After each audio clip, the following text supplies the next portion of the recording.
오늘의 본문의 주인공은 왼손잡이 에훗에 대한 이야기입니다. 에훗, 사사기에 나오는 대사사 중에 두 번째로 나오는 인물.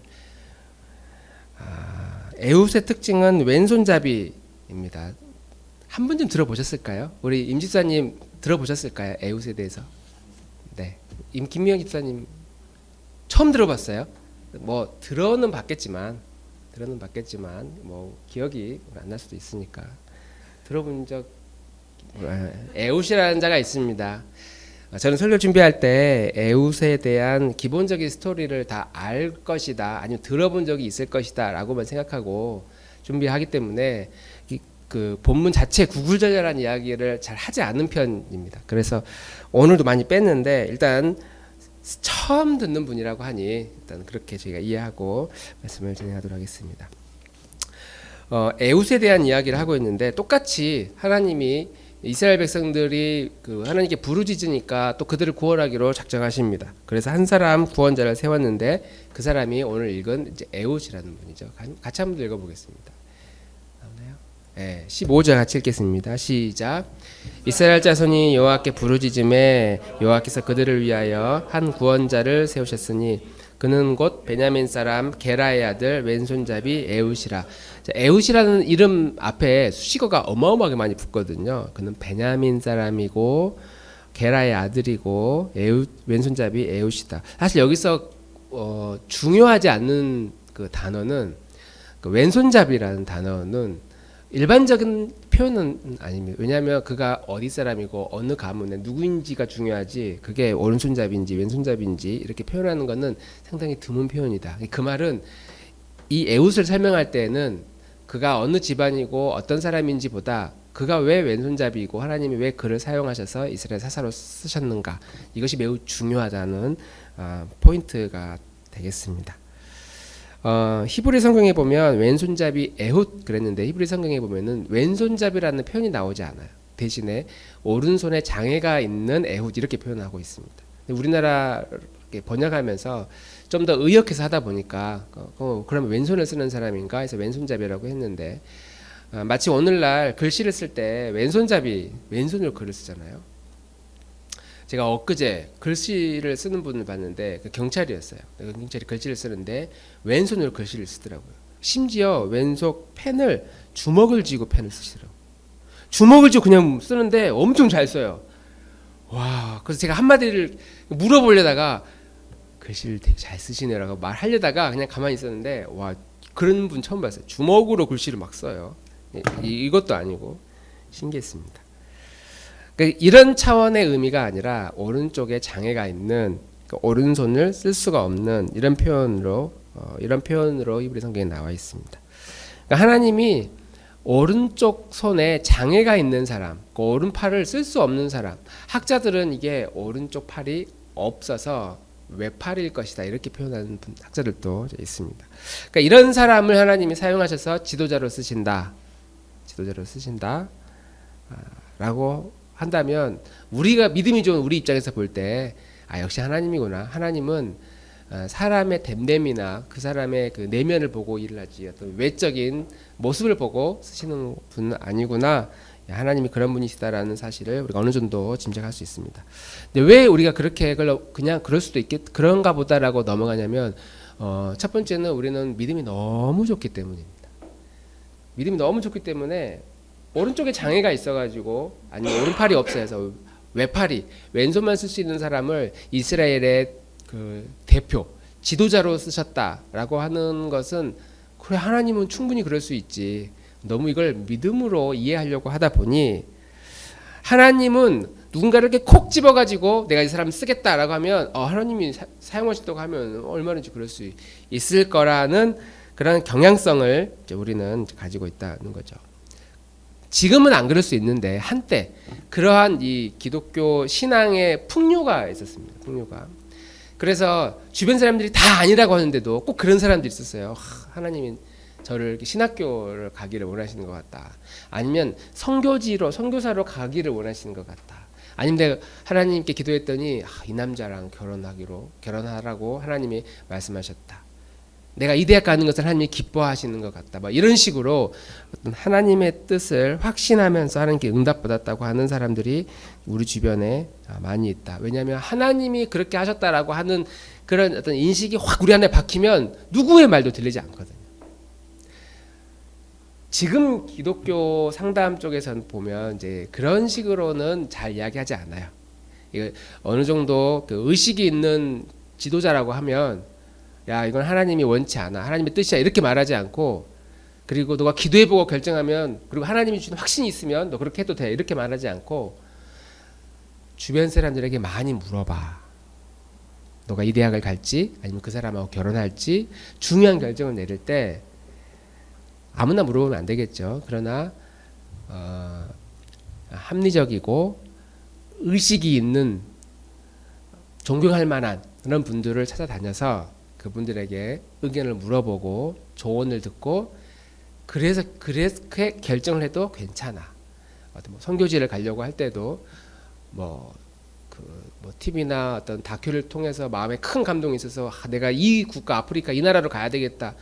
이제 그렇게 해서 결정을 내릴 수 있지만, 하나님이 주시는 마음인가 보다 할 수 있지만, 그 나라를 가기 위해서 어떤 준비를 해야 되고 가면 어떤 일들이 일어날지를 그곳 현지 선교사님들이나 주변의 선교사님들의 이야기를 많이 들어보고 잘 준비해서 가는 게 옳아.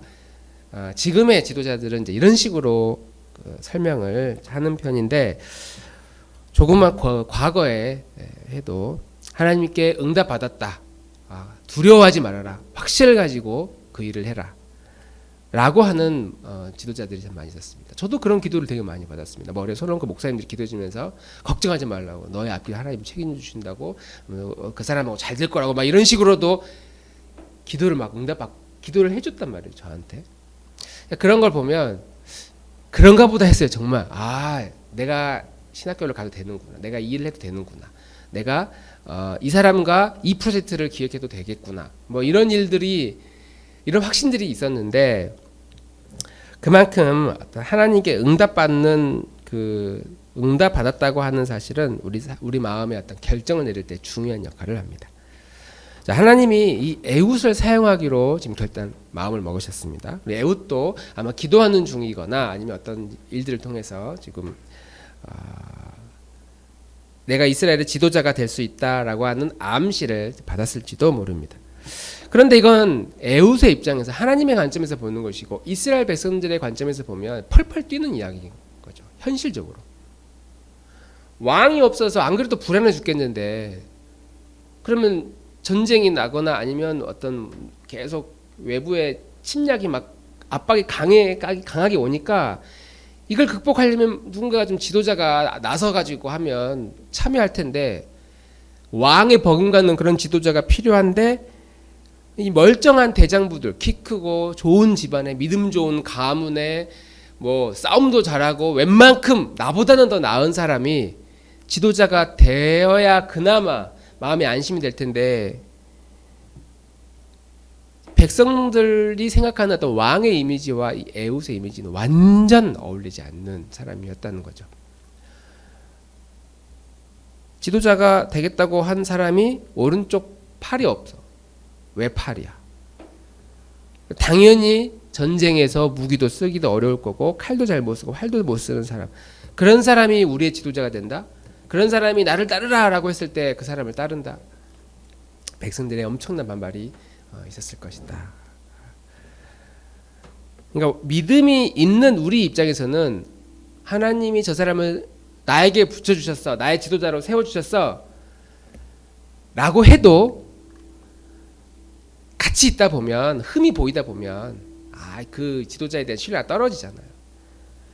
근데 이게 3500년 전에 인간에 대한 편견이 강했던 시대에, 장애가 있는 사람은 사람 구실을 못하는 그런 시대에 그 사람을 지도자로 세웠을 때 이스라엘 백성들이 적극적으로 그 사람의 말에, 지도자의 말에 귀를 기울이지는 않았을 것이다. 분명히 한계가 있었을 것이다 라고 하는 것이죠.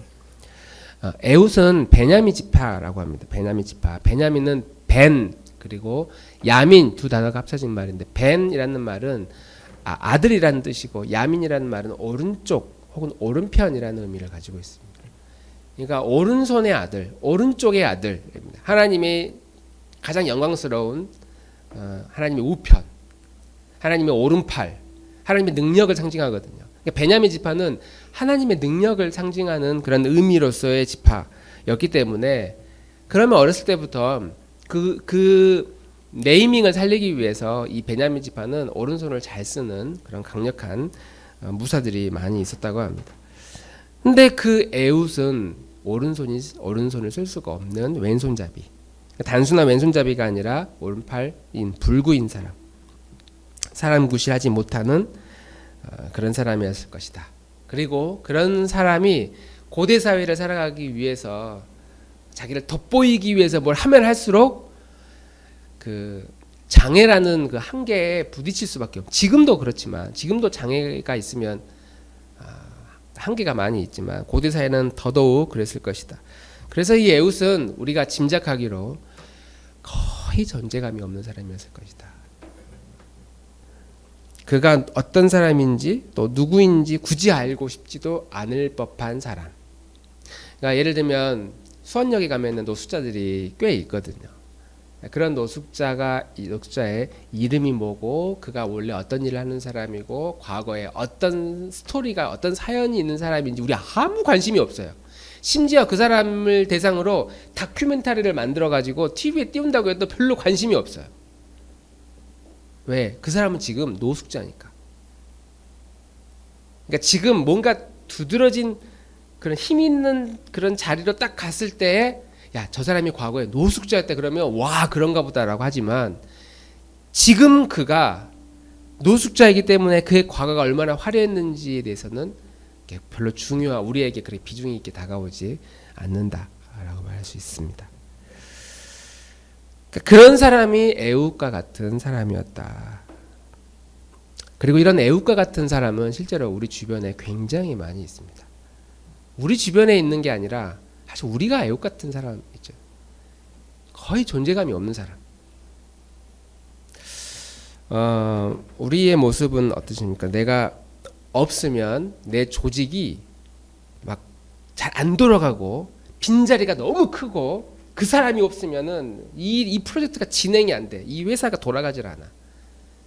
우리에 대한 기대 같은 그런 모습인가? 거의 그러지 않을 거라고, 저를 비롯해 그러지 않을 거라고 생각합니다. 내가 다녔던 학교에서, 아니면 내가 다녔던 교회에서 나는 과연 존재감이 있는 사람이었는가? 나의 빈자리가 과연 큰 사람이었던가? 우리가 첫 회사를 들어갔는데 당연히 임원이 되고 고위직으로 올라가면 올라갈수록 존재감이 커집니다. 왜냐하면 그만큼 능력과 경험이 많아지기 때문에 사람들은 그 사람의 능력과 경험을 의지하여 이제 여러 가지 프로젝트를 진행할 거기 때문에 당연히 존재감이 클 수밖에 없습니다. 그런데 첫 신입사원임에도 불구하고 이런 존재감이 있는 사람이 과연 있을까? 만약 우리가 직장에서, 내가 일하는 일터에서, 학교에서, 가정에서, 교회에서 내 존재감의 그 비중을 숫자 1부터 10까지 중에 가장 높은 거 10, 가장 낮은 거 1이라고 했을 때, 내가 있는 그 환경에서 나의 존재감은 숫자로 표현하면 어느 정도 될까?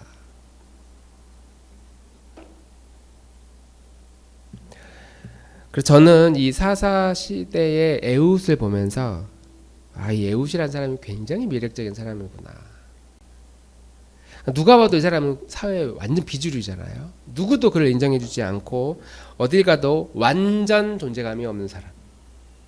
있는지조차도 모르고, 그가 오늘 밤 세상을 떠난다고 해도 누구도 거들떠 보지 않을 법한 그렇게 존재감 없는 사람.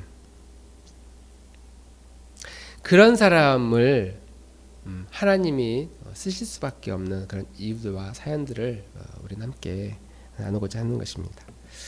저는 영화나 드라마를 보면서 이런 식의 스토리를 볼 때 굉장히 가슴이 뛰고 나름의 은혜를 받습니다. 그러니까 원래 그 능력이 많은 사람들의 이야기는 사실 별로 매력적이지 않거든요. 능력이 많은데 그렇게 능력 많은 사람임에도 불구하고 뭔가 흠이 있는 사람, 그 흠이 있다는 그 순간에 그 사람의 삶을 다시 한번 들여다보게 되는 그런 매력을 가져다 줍니다. 그냥 그 모든 게 완벽한 그런 사람, 능력이 있고 얼굴도 외모도 뛰어나고 뭐 집안도 좋고 거기에 심지어 믿음도 좋은데 게다가 겸손한 사람. 정말 그런 사람 가까이 있으면 너무 불편할 정도로 그런 사람은 그렇게 좋아하는 편, 그렇게 마음에 와닿지 않는데 굉장한 능력을 가지고 있는데도 결정적인 약점이 있는 사람, 아니면 능력이 완전히 없는데 아무런 없는 그 능력 가운데서도 자신의 한계를 넘어서 뭔가 스토리를 만들어내는 사람. 근데 그런 이야기를 들으면 굉장히 가슴이 뛰고 좋은 그 마음에 와닿게 된다는 것이죠. 에웃은 당시 사회에 굉장한 비주류의 존재감이 없는 사람이었고, 그럼에도 불구하고 그는 그냥 살지 않았던 사람이었구나라고 짐작할 수 있습니다. 남아있는 왼손, 손 하나 남았으니까 남아있는 왼손을 사용해서 다른 사람이 양손을 사용했던 것보다 더 끈질기게 한 손 가지고도 충분히 두 사람 몫의 일을 해내는, 양팔이 해내는 그런 일들을 하는 그런 사람이 되어버렸을 것이다 라고 할 수 있습니다. 그런 점에서 보면 하나님이 에웃을 사용하실 때 그냥 하늘에서 뚝 떨어진 에웃이 아니라 당시에 이스라엘을 괴롭혔던 모압 왕 에골론이 이스라엘을 착취하면서 괴롭힐 때에 에웃이 그 모습을 보면서 무엇인가 견디지 않는, 남들에게는 없는 무엇인가가 이 에웃의 마음 가운데 있었다라고 할 수 있죠. 오늘 읽었던 본문의 스토리를 보면 모압 왕 에글론이 이스라엘을 굉장히 괴롭히니까 아마 이 에웃이 마음에 작정을 하고 이 왕에게 접근합니다. 그리고 공물을 상납하겠다. 뻔한 거죠. 당연히 이스라엘 백성들은 왕에게 가서 공물을 바치게 됩니다. 그러니까 왕이 공물 바치러 온다고 한 사람들을 자기 와서 이렇게 엎드리고 절하고 왕을 이렇게 높여주면 또 그걸 기대할 거 아닙니까? 그런 문화가 있었을 것이라고 생각합니다. 그리고 그 공물을 가지고 온 그 에웃의 그 존재감이 그 외모적으로 장애가 있기 때문에 왕에게 그렇게 큰 피해를 주지 않을 것이다. 왕을 위협할 존재는 아니다라고 생각할 수 있었겠죠. 그런데 공물을 상납한 다음에 왕이시여 제가 은밀한 이야기를 좀 드리고 싶습니다라고 말하자, 왕의 입장에서는 그 은밀한 이야기가 뭐 하겠습니까? 뻔한 이야기죠.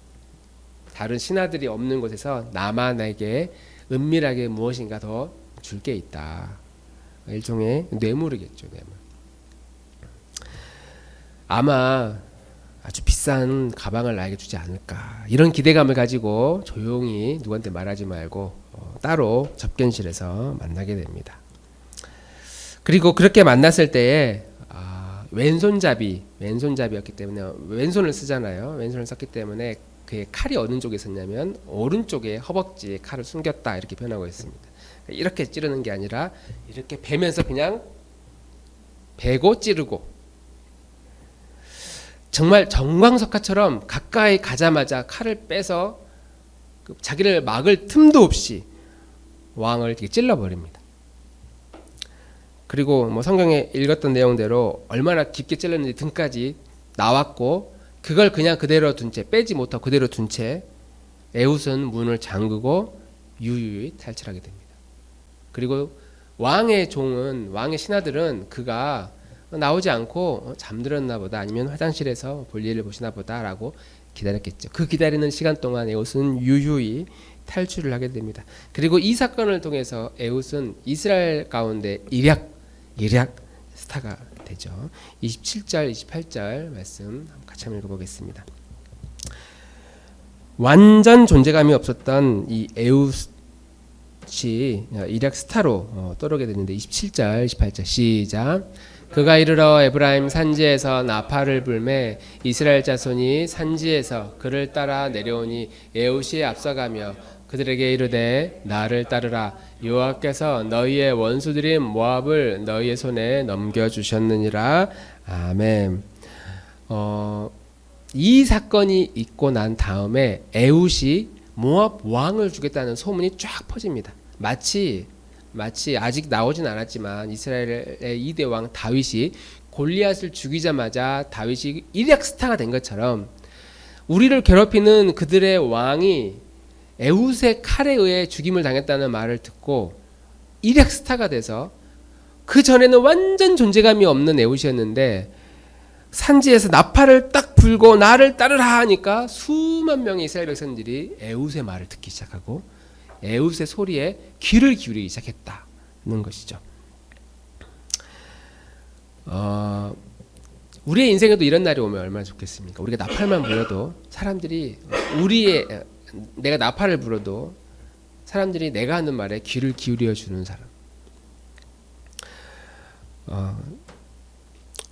내가 뭔가를 말하려고 하면 뭐 꼭 많지 않아도 한두 명이라도 내가 하는 말을 옆에서 잘 귀 기울여서 들어주는 사람. 우리가 아이를 낳고 아이를 키울 때 가장 행복한 시간이 그런 순간이잖아요. 엄마가 아이한테 뭐라고 하면 아이가 큰 눈을 이렇게 뜨고 엄마 말을 잘 듣거든요.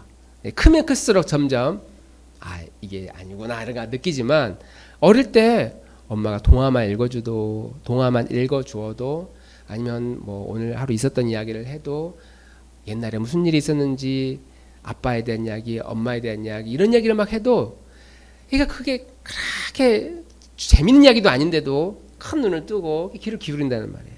그때 우리가 느끼는 게 행복감, 엄마로서 아빠로서 행복감.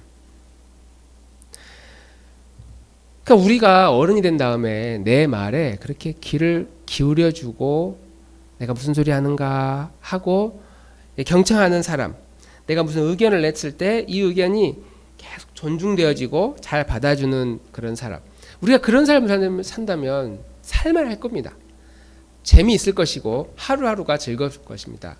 우리가 회사에 딱 갔는데 내가 무슨 이야기를 했을 때에 내 의견을 잘 들어주는 내 동료들이 있고 부장님이 있고 과장님이 있고 사장님이 있고 내 직원들이 있고 내 사람들이 있을 때 얼마나 재미있고 행복한 직장생활이 되겠습니까? 에훗과 우리가 좀 다른 점이 있다면 에훗은 똑같이 존재감이 없었던 사람이었다가 모압 왕 에글론을 이제 단칼에 제거했어요. 큰 일을 만들었어요. 누구도 하지 못한 일들을 이제 해낸 겁니다. 그래서 그때부터 존재감이 확 드러나기 시작했어요. 그러니까 우리는 이걸 보면서 우리는 이런 일들을 일으켜본 경험이 없기 때문에 그래서 나는 존재감이 없는 게 당연한 것처럼 생각하잖아요. 근데 우리는 왜 에훗은 모압 왕 에글론을 죽일 생각을 다 했을까? 장애가 있음에도 불구하고 다른 사람보다 훨씬 불리한 그런 신체적 조건이 있음에도 불구하고 왜 그는 에글론을 제거하려고 마음을 먹었을까? 그러니까 우리가 주목하고 싶은 지점은 바로 이런 내용입니다. 에훗은 칼을 잘 쓰는 사람이었을 것이죠. 왜냐하면 칼로 왕을 죽인 거니까. 다윗이 물맷돌로 골리앗을 죽였던 것처럼 에훗은 아마 칼을 잘 썼을 겁니다. 왼손잡이지만 나름 양손을 쓰는 사람보다 왼손을 좀 더 재빠르고 강력하게 쓸 수 있는 힘을 가졌을 겁니다. 그런데 칼을 잘 쓰는 이유가 뭐 이 나라를 살리겠다, 국응 민족의 뭐 사명을 띠고 이 칼잡이 역할을 한 게 아니었거든요.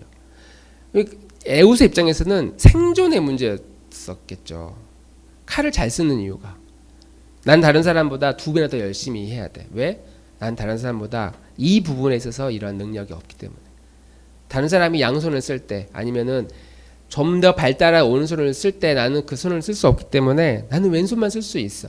그래서 다윗이 왼손으로 칼을 잘 썼던 이유는 단지 먹고 살기 위해서 발버둥 쳤던 하나 남은 왼손으로 모든 걸 해결해야 됐기 때문에 그걸 하기 위해서 그냥 이 꽉 깨물고 견디고 참고 2배 넘는 에너지를 써가면서 왼손을 사용했던 것이죠. 왼손으로 젓가락질을 한다거나 펜을 쓴다거나 아니면 공부를 한다거나 아니면 왼손으로 할 수 있는 모든 일들을 오른손이 없으니까 이 손으로만 해결해야 했던 사람이 에훗이었을 것이다.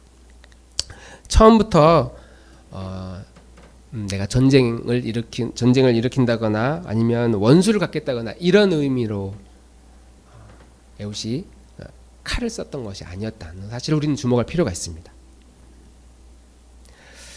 우리도 어쩔 수 없이 이 꽉 깨물고 참고 견디고 무엇인가 해야만 하는 상황들을 참 많이 만납니다. 진짜 하기 싫은데 어쩔 수 없이 하는 일들이 많이 있어요. 요즘은 결혼하면 힘들다는 사실이 너무 많이, 어떤 면에서 힘들다는 사실 너무 많이 알려지다 보니까 사람들이 결혼을 하지 않으려고 하고, 또 결혼을 해서 아이를 낳으면 내 자유가 좀 더 사라진다는 사실이 너무 많이 알려져서 그런지 또 아이를 또 나중에 낳으려고 합니다. 하나는 알지만 둘은 모르는 일이죠. 그래서 어려운 문제를 만나기 이전에 회피하려고 그래. 자꾸 만나지 않으려고.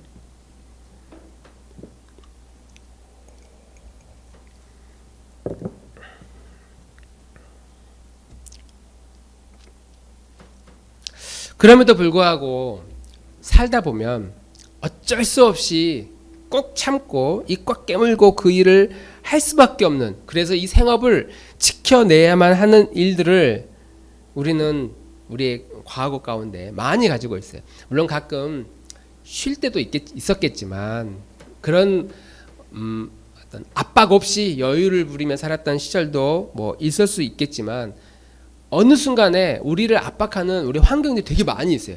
예를 들면 인간관계의 위기, 부부간의 큰 위기, 아니면 직장에서나 아니면 사람들하고 계속 부딪혀, 아니면 건강의 문제, 아니면 회사에서 계속 일할 수 없는 그런 실직의 위기들을 우리가 만날 수 있대. 그런 위기들을 계속 만난다는 말이죠. 그럼에도 불구하고 그 위기들을 만날 때마다 싹 던져버리고 도망치는 것이 아니라 꽉 깨물고 견딜 수밖에 없는 우리들의 현실들이 있다. 근데 그렇게 해서 우리는 그냥 가던 길을 어쩔 수 없이 갈 수밖에 없는데, 이 에웃도 자기가 살아남기 위해서 계속 가지고 있었던 그 포기할 수 없는 최후의 보루, 나는 그래도 왼손을 쓸 수 있다. 그래서 이 왼손을 가지고 계속 쓰다 보니까 그가 남들보다 좀 더 발달한 이 왼손을 가지고 했던 그 기술과 마음속에 얼마나 복잡한 그런 심경들이 있었겠습니까? 그 마음의 어떤 에너지, 그런 노력들을 무엇을 위해 썼느냐? 정의로움에 대해서 이 에웃은 자신의 에너지를 이렇게 흘려보냈던 사람이었다는 사실을 알 수 있어요. 정의로움.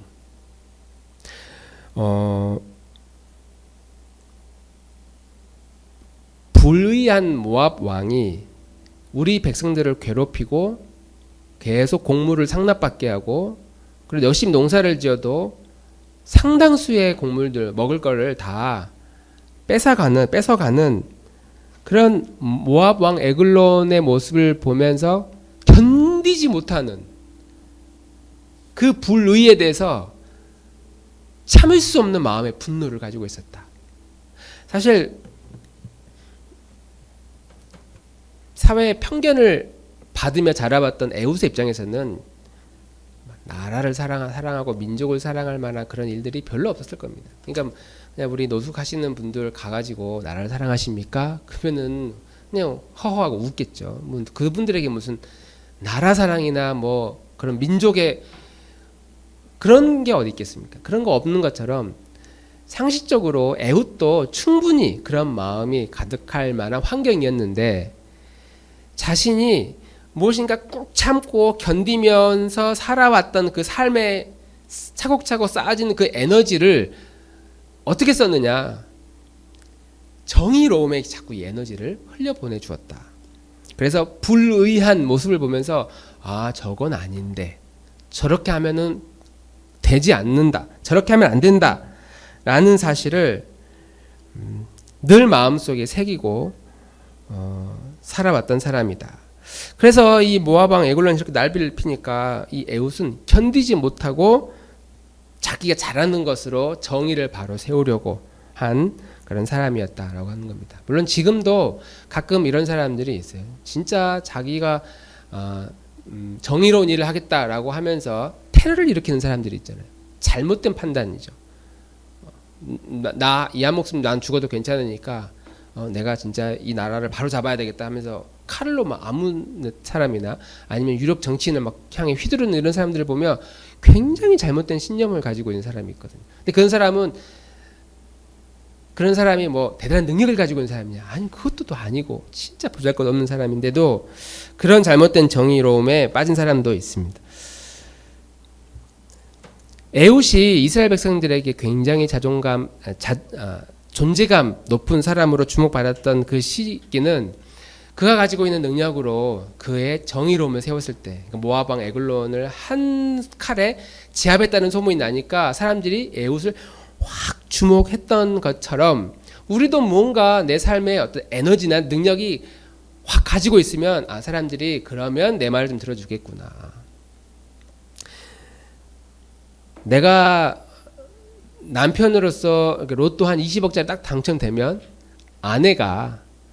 거꾸로 해야 되겠다. 내가 아내로서 김희연 집사님이 로또를 한 20억 갑자기 딱 당첨이 됐어요. 그러면 그동안에 늘 그런 건 아니었겠지만 남편으로부터 받은 그 서러움과 그런 푸시, 알지 못하는 푸시야 계속 그게 진행이 되겠습니까?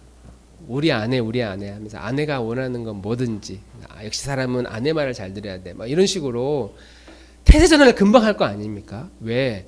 그만한 능력을 확 가지고 있기 때문에 그렇다. 근데 문제는 우리는 그런 능력이 없다는 말이죠. 여기 계시는 분들은 저를 비롯해서 우리는 우리의 원수를 제거할 만한 능력도 없고 우리가 우주 평화를 위해 뭔가 기대할 만한 그런 영향력도 없는 사람들이에요. 그런 능력이 없어요. 능력도 없고 존재감도 없고. 그래서 우리는 그러면 그냥 이렇게 주일만 오면 교회 와가지고 하나님께 예배드리고 하나님 이 한 주도 지켜주셔서 감사합니다 돌아가고 감사합니다 돌아가고 이런 일을 20년 30년도 계속 반복되면서 살아간다면 그러면 우리는 과연 행복하게 살고 있는 것일까? 이게 잘 사는 것일까? 라고 생각할 수 있는 겁니다. 그래서 성경은 우리의 일상의 에너지를 어떻게 쓰라고 하느냐, 그 정의로움에 쓰라는 거죠.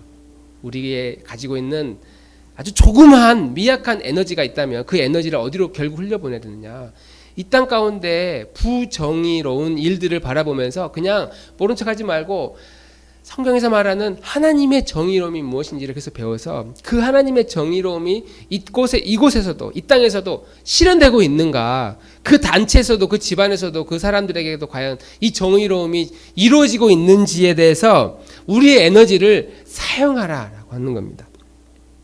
보잘것없는 우리의 재능이나 우리의 꿈이나 우리의 달란트가 나의 행복을 위해서 우리는 열심히 사용하거든요. 내가 열심히 기술을 배우고 제 자격증을 따면 내가 우리 집안이 내 인생이 좀 더 필 것이다. 내가 여기서 뭔가 극복하고 해결하면 로또에 되면 뭔가 대단한 능력을 갖게 되면 지금보다 더 나은 환경이 될 것이다. 우리 이런 생각을 갖고 있는데 우리의 그 에너지를 나의 행복으로 그렇게 쓰지 말고 하나님의 정의로움에 대해서 이 에너지를 흘려보낼 수 있어야 된다. 그렇게 할 때 하나님은 그 사람의 그 일을 사용하셔서 우리가 하나님의 정의로움을 위해서 우리의 에너지를 흘려보낼 때 그 겪게 되는 우리 마음의 그 갈등과 슬픔과 그 고난을 하나님은 사용하셔서 하나님의 의로운 팔로, 바로 그 오른손 팔로 우리를 굳게 붙들어 주신다라고 하는 것이죠. 우리 개인뿐만 아니라 우리 교회도 우리 교우들도 우리 굉장히 존재감이 없는 그런 모습일 것이라고 생각합니다. 그리고 우리는 나는 존재감이 없어도 괜찮아요. 누구도 나한테 관심 안 가져도 저는 아무 상관 없어요. 이렇게 생각할 수도 있을지 모르겠어요. 그러나 우리가 그렇게 생각하는 사람이라면 우리 이렇게 말하는 겁니다. 나는 성경에서 말하는 정의로움에 나는 아무 관심이 없는 사람이에요. 왜? 우리는 하나님의 정의로움에 하나님의 나라에 부름받은 자로 이렇게 살고 있는데 거기에 관심이 없고 그냥 나의 행복과 나의 만족과 나의 기쁨을 위해서만 살아간다면 우리는 하나님의 정의로움에 관심이 없는 사람이다. 그런데 만약에 내가 이런 에훗과 같이 위대한 지도자가 되겠습니다, 이게 아니고 하나님의 정의로움에 우리가 관심을 가지고 그 정의로움에 참여하는 사람이 된다면, 그런 사람이 된다면 지금보다 이 땅 가운데 사람들이 우리의 말에 더 귀를 기울이고 내가 존중받고 또 나의 존재감이 훨씬 더 드러나는 그런 사람이 될 것이다. 그래서 우리의 일상 가운데서 가정에서 교회에서 우리는 하나님의 정의로움에 대해서 끊임없이 참여하고 고민하고 연구하고 그렇게 살아갈 때에 우리의 말을 무시하지 못하는 또 하나님 나라의 존재감 있는 사람으로 성장하게 될 것이다라고 믿습니다. 오늘 설교의 제목은 제가 좋아하는 애니메이션 만화 건볼이라고 하는 애니메이션이 있는데 그 건볼의 메인 테마 그 주제곡 노래입니다. 혹시 모르죠? 아이고. 네, 쓸모없는 사람은 없어 그냥 좀 이상할 뿐이라는 노래 제목입니다. 쓸모없는 사람은 없어 그냥 좀 이상할 뿐 너와 나처럼.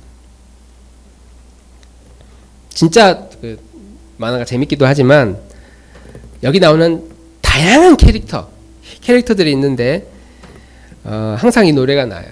근데 쓸모없는 사람은 없어 그냥 이상할 뿐이다.